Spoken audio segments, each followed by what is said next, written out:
Start. আসসালামু আলাইকুম ওয়া রাহমাতুল্লাহ। সম্মানিত ভিউয়ার্স, আজকে আমাদের সাথে যুক্ত হয়েছে আমাদের বড় ভাই মুফতি মাহফুজুর রহমান আল মাদানী সাহেব।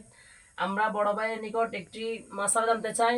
বড় ভাই, আমরা জি। দেখতেছি বর্তমান সময়ে অধিকাংশ যুবক তাদের মা বাবার অবাধ্য হয়ে তাদের নিজেদের সিদ্ধান্ত মতে তারা বিবাহের মতো একটা ফরজ বিধানকে তারা নিজেরা নিজেদের সিদ্ধান্ত মতে করে ফেলতেছে। তাহলে আমরা যেহেতু মুসলিম, তাহলে আমাদের ইসলাম এই ব্যাপারে কি বলে আমরা জানতে চাই, শরীয়ত সম্মতভাবে কি জানতে আমরা জানতে চাই এটা।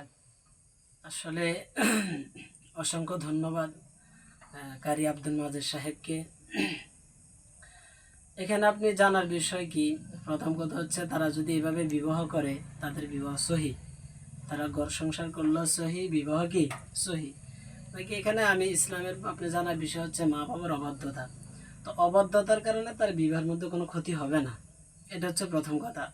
এবার দ্বিতীয়ত যে যত সামাজিক বিষয় আছে, মা বাবাকে জানিয়ে বিবাহ করা, এটা এটা আসলে আমাদের মা বাবার যদি আমাদের বুঝতে না চায়, বর্তমান প্রেক্ষাপটে ছেলে সন্তানের বিষয়গুলা মা বাবার মানে দেখাশোনা করা কর্তব্য। এখন সে তার মা বাবার অবাধ্য হচ্ছে কেন, কিসের কারণে? হয়তো মা বাবা বিবাহ করাবে না এমন কোনো সে ইঙ্গিত পাওয়ার কারণে অবাধ্য হচ্ছে।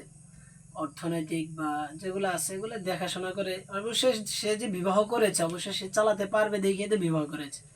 এক্ষেত্রে শরীয়তের কোনো চাপ সৃষ্টি তার উপর হবে না। বাকি প্রাথমিক পর্যায়ে মা বাবার অনুমতি নিয়ে বা তাদেরকে অবগত করে বিবাহ করাটা ভালো।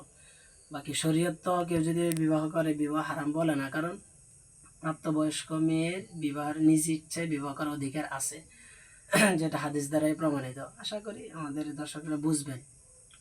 অসংখ্য ধন্যবাদ আমাদের মুফতি মাহফুজুর রহমান আল মাদানী ভাইকে।